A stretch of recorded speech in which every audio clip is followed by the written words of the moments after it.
마인드맵에 큰 줄기를 눈에 넣으시고 차근히 설명을 따라 오시면 됩니다. 여러분, 반갑습니다. 오늘은 신약 성경의 서신서 중에서도 가장 장엄하고 치밀한 논리를 자랑하는 책 로마서를 함께 여행해 보겠습니다. 여러분, 성경 66권 중에서 단 한 권만 남겨야 한다면 무엇을 택하시겠습니까? 수많은 신학자와 신앙의 선배들은 주저없이 로마서를 꼽습니다. 어거스틴을 변화시키고 마르틴 루터를 깨워 종교개혁의 불씨를 당겼으며 존 웨슬리의 가슴을 뜨겁게 했던 책이 바로 이 로마서이기 때문입니다. 사도 바울은 로마 교회를 직접 세우지 않았습니다. 하지만 그는 당시 세계의 중심지였던 로마에 복음의 완전한 체계를 전달하고 싶어 했습니다. 또한 서바나 스페인 선교를 위한 협력을 구하기 위해 이 정교한 편지를 썼죠. 오늘 이 마인드맵의 6가지 큰 기둥, 복음의 주제 선언, 인류의 죄, 칭의의 원리 성화와 확신, 이스라엘의 문제, 그리고 그리스도인의 실천을 따라가며 오직 의인은 믿음으로 살리라는 그 장엄한 선포의 의미를 하나씩 풀어가 봅시다. 자, 복음이라는 거대한 바다로 함께 뛰어들어 볼까요? 제1부, 서론, 복음, 모든 믿는 자를 살리는 하나님의 능력 1장 1절에서 17절. 이야기는 바울의 아주 당당한 자기소개로 시작됩니다. 1.1 복음을 위해 택정함을 입은 종 1장 1절에서 7절. 바울은 자신을 예수 그리스도의 종이자 사도로 부르심을 받은 자라고 소개합니다. 그가 전하는 복음은 갑자기 나타난 것이 아닙니다. 이미 선지자들을 통해 성경에 약속된 것이고 다윗의 혈통으로 오셔서 부활로 하나님의 아들임이 증명되신 예수 그리스도가 바로 복음의 핵심입니다. 바울은 로마의 성도들에게 은혜와 평강을 빌며 편지를 엽니다. 1.2 빚진 자의 마음 1장 8절에서 15절. 바울은 로마 성도들의 믿음이 온 세상에 전파됨을 감사하며 그들을 간절히 보기를 원합니다. 그는 헬라인이나 야만인, 지혜 있는 자나 어리석은 자 모두에게 복음의 빚진 자라고 고백합니다. 이 열정이 그를 로마로 그리고 땅끝까지 밀어붙이는 동력이었습니다. 1.3 로마서의 요절, 복음의 정의 1장 16, 17절. 여기서 로마서 전체를 관통하는 주제문이 나옵니다. 내가 복음을 부끄러워하지 아니하노니 이 복음은 모든 믿는 자에게 구원을 주시는 하나님의 능력이 됨이라. 복음 안에는 하나님의 의가 나타나서 믿음으로 믿음에 이르게 합니다. 오직 의인은 믿음으로 말미암아 살리라는 하박국의 고백이 여기서 신약의 완성된 복음으로 재탄생합니다. 제2부 인류의 죄에 하나님이 필요 없는 세상의 비극 1장 18절에서 3장 20절. 두 번째 줄기는 복음이라는 치료제가 왜 필요한지를 설명하는 진단서와 같습니다. 2.1 이방인의 죄, 진리를 막는 불의 1장 18절에서 32절. 바울은 먼저 하나님을 모르는 이방 세계를 진단합니다. 하나님은 만물을 통해 당신의 영원하신 능력과 신성을 분명히 보여주셨습니다. 일반 계시. 하지만 인간은 하나님을 영화롭게도 하지 않고 감사하지도 않으며 오히려 썩어질 우상을 숭배했습니다. 그 결과 하나님은 그들을 상실한 마음대로 내버려 두셨고 온갖 추악한 성적 타락과 불의가 가득하게 되었습니다. 내버려 두심은 하나님의 가장 무서운 심판입니다. 2.2 유대인의 죄, 율법의 함정과 외식 2장 1절에서 29절. 이제 바울은 화살을 유대인들에게 돌립니다. 유대인들은 이방인들을 보며 저들은 죄인이야라고 심판했지만 바울은 묻습니다. 남을 판단하는 내가 똑같은 일을 행하고 있지 않느냐? 율법을 가졌다는 특권이 그들을 구원하지 못합니다.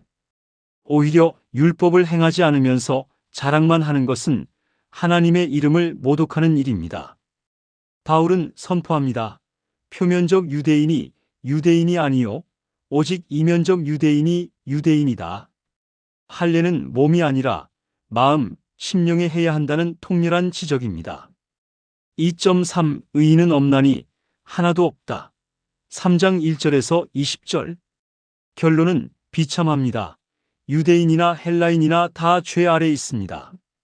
의인은 없나니 하나도 없으며 깨닫는 자도 없고 하나님을 찾는 자도 없다. 율법은 우리를 구원하는 사다리가 아니라 우리가 얼마나 큰 죄인인지를 깨닫게 하는 거울일 뿐입니다. 인류의 모든 입이 막히고 온 세상이 하나님의 심판 아래 있게 된 절망적인 상황입니다. 제3부 칭의의 원리, 값없이 주시는 소망의 선물 3장 21절에서 5장 21절. 세 번째 줄기는 로마서의 가장 찬란한 반전입니다. 3.1 하나님의 한 의가 나타났다. 3장 21절에서 31절. 인간의 노력이 절망으로 끝난 그 자리에 율법 외에 하나님의 한 의가 나타났습니다. 바로 예수 그리스도를 믿음으로 말미암아 차별 없이 주어지는 의입니다.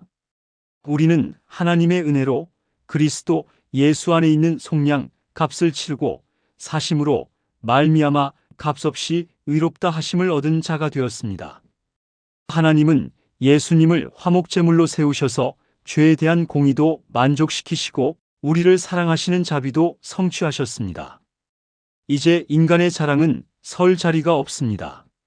3.2 아브라함, 믿음의 조상 4장. 유대인들이 존경하는 아브라함도 행위가 아니라 믿음으로 의롭다 함을 받았습니다. 그가 할례를 받기도 전 100세가 되어 자기 몸에 죽은 것 같음을 알고도 하나님의 약속을 믿었을 때 하나님은 그것을 그의 의로 여기셨습니다. 이는 오늘날 믿음을 가진 우리 모두가 아브라함의 영적 후손임을 증명하는 사건입니다. 3.3 의롭다 하심의 열매와 두 대표 5장. 의롭다 함을 받은 우리에겐 놀라운 결과가 찾아옵니다. 하나님과 화평을 누리게 되고 환난 중에도 즐거워할 수 있는 소망이 생깁니다. 바울은 인류의 두 대표를 대조합니다. 한 사람 아담을 통해 죄와 사망이 들어왔다면 한 사람 예수 그리스도를 통해 은혜와 생명이 넘치게 되었습니다. 죄가 더한 곳에 은혜가 더욱 넘쳤다는 이 선언은 복음의 압권입니다. 제4부 성화와 확신, 죄에 대하여 죽고 성령으로 살다 6장에서 8장. 네 번째 줄기는 구원받은 우리가 이제 어떻게 살아야 하는지를 다룹니다. 4.1 은혜를 더하려고 죄를 지을까 6장. 은혜가 넘친다면 죄를 더 지어도 되는 것 아닙니까? 라는 질문에 바울은 단호히 답합니다. 그럴 수 없느니라. 우리는 세례를 통해 그리스도와 연합했습니다. 그분의 죽음과 합하여 죽었고 그분의 부활과 합하여 살았습니다. 이제 우리는 죄의 종이 아니라 의의 종입니다. 죄의 삭은 사망이지만 하나님의 은사는 영생입니다. 4.2 내 속의 두 법과 내적 갈등 7장. 하지만 실제 삶은 치열합니다. 바울은 자신의 내면을 솔직히 고백합니다. 원하는 선은 행하지 않고 원치 않는 악을 행하는도다. 율법은 거룩하지만 우리 안의 죄성이 율법을 이용해 우리를 올가맵니다. 바울의 처절한 비명, 오호라, 나는 곤고한 사람이로다. 이 사망의 몸에서 누가 나를 건져내랴? 는 모든 성도의 영적 몸부림을 대변합니다. 4.3 성령 안의 승리와 끊을 수 없는 사랑 8장. 7장의 탄식은 8장의 환호로 바뀝니다. 그러므로 이제 그리스도 예수 안에 있는 자에게는 결코 정죄함이 없나니 성령의 법이 죄와 사망의 법에서 우리를 해방했습니다. 우리는 이제 무서워하는 종의 영이 아니라 양자의 영을 받았기에 하나님을 아빠 아버지라 부릅니다. 성령님은 우리의 연약함을 위해 말할 수 없는 탄식으로 중보하십니다. 8장의 마지막은 장엄한 승전가입니다. 환난이나 기근이나 칼이나 죽음, 그 무엇도 우리를 우리 주 그리스도 예수 안에 있는 하나님의 사랑에서 끊을 수 없느니라. 제호부 이스라엘과 하나님의 주권, 언약의 신비 9장에서 11장.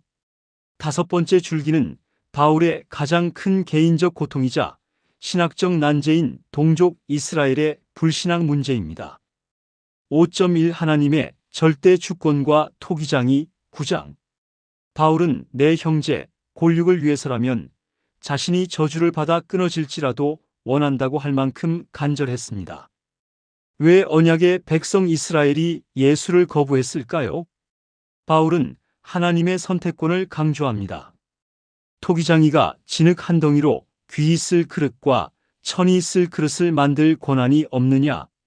하나님의 주권은 인간의 논리로 다 측량할 수 없습니다. 5.2 올바른 지식이 없는 열심 10장. 이스라엘의 문제는 하나님께 열심은 있었으나 올바른 지식을 따르지 않은 것입니다. 하나님의 의를 모르고 자기 의를 세우려 했죠. 하지만 구원의 길은 너무나 가깝고 명확합니다. 내 입으로 예수를 주로 시인하며 하나님께서 그를 살리신 것을 믿으면 구원을 받으리라. 누구든지 주의 이름을 부르는 자는 구원을 얻습니다. 5.3 참감람나무와 돌감람나무의 신비 11장. 이스라엘은 완전히 버림받았을까요? 아닙니다. 바울은 이방인 선교를 통해 유대인들이 시기하게 하여 그들을 돌아오게 하려는 하나님의 지혜를 설명합니다. 이방인들은 돌감람나무로서 참감람나무인 이스라엘에 접붙여진 존재입니다. 그러므로 교만하지 말아야 합니다. 결국 온 이스라엘이 구원을 얻게 될 그 신비를 바라보며 바울은 찬양합니다. 깊도다 하나님의 지혜와 지식의 풍성함이여. 제6부 그리스도인의 실천, 은혜를 아는 자의 삶 12장에서 16장. 마지막 줄기는 이제 그 위대한 복음을 가진 자들이 세상 속에서 어떻게 살아야 하는지를 보여줍니다. 6.1 산 제물로 드리는 삶 12장. 그러므로라는 단어가 중요합니다. 앞에 모든 은혜를 받았으므로 이제 우리의 몸을 하나님이 기뻐하시는 거룩한 산 제물로 드려야 합니다. 이것이 진짜 예배입니다. 이 세대를 본받지 말고 마음을 새롭게 함으로 변화를 받아야 합니다. 공동체 안에서는 받은 은사대로 서로를 지체로 여기며 사랑하고 원수까지도 축복하며 선으로 악을 이겨야 합니다. 6.2 권세에 복종하고 이웃을 사랑하라 13장. 그리스도인은 국가의 법과 권세에도 복종해야 합니다. 모든 권세는 하나님으로부터 왔기 때문입니다. 하지만 가장 큰 법은 사랑입니다. 사랑은 율법의 완성입니다. 밤이 깊고 낮이 가까웠으니 어둠의 일을 벗고 빛의 갑옷을 입으라고 권면합니다. 6.3 비판 대신 덕을 세우라 14장에서 15장 13절. 교회 내에는 믿음이 강한 자와 약한 자가 섞여 있습니다. 먹는 문제나 나를 지키는 문제로 서로 비판하지 말아야 합니다. 믿음이 강한 자가 약한 자의 약점을 담당하고 서로를 용납해야 합니다. 그리스도께서 우리를 용납하신 것처럼 말이죠. 6.4 바울의 계획과 문안 인사 15장 14절에서 16장 27절. 바울은 자신의 이방인 사역을 보고하며 로마를 거쳐 스페인으로 가려는 계획을 밝힙니다. 16장에는 수많은 동역자의 이름이 나열됩니다. 베베, 브리스가와 아굴라, 이 이름들은 복음이 결코 혼자서 전해진 것이 아님을 보여줍니다. 마지막으로 하나님께 영광을 돌리는 소명으로 로마서는 대단원의 막을 내립니다. 결론, 오늘 우리를 변화시키는 로마서의 메시지, 강의를 마무리하겠습니다. 오늘 우리는 마인드맵의 구조를 따라 인류의 깊은 절망에서 시작해 하나님의 영원한 사랑과 승리의 찬가까지 로마서의 대장정을 함께 했습니다. 로마서가 오늘 우리에게 던지는 메시지는 세 가지입니다. 복음만이 유일한 해결책입니다. 세상의 그 어떤 철학이나 도덕도 우리 영혼의 죄 문제를 해결할 수 없습니다. 오직 예수 그리스도를 믿는 믿음 안에서만 우리는 진짜 의를 얻을 수 있습니다. 성령의 능력을 의지하십시오. 내 힘으로는 선을 행할 수 없음을 인정하십시오. 8장의 약속처럼 우리 안에 계신 성령님이 우리를 해방하시고 끝까지 붙드실 것입니다. 삶이 곧 예배여야 합니다. 복음은 머리로만 아는 지식이 아닙니다. 가정에서, 직장에서, 그리고 원수 앞에서도 그리스도의 사랑을 실천하는 산 제물의 삶이 복음의 완성입니다. 여러분의 일상은 지금 어떤 의를 쫓고 계신가요? 혹시 여전히 자기 의를 세우느라 지쳐있지는 않나요? 이 마인드맵의 구조를 가슴에 새기십시오. 하나님은 오늘도 여러분을 향해 너는 의롭다고 선언하시며 그 무엇도 끊을 수 없는 사랑으로 여러분을 안고 계십니다. 로마서의 그 뜨거운 복음의 능력을 힘입어 세상을 이기고 평강을 누리는 복된 성도님들이 되시기를 간절히 축복합니다. 경청해 주셔서 감사합니다. 구독과 좋아요 부탁드립니다.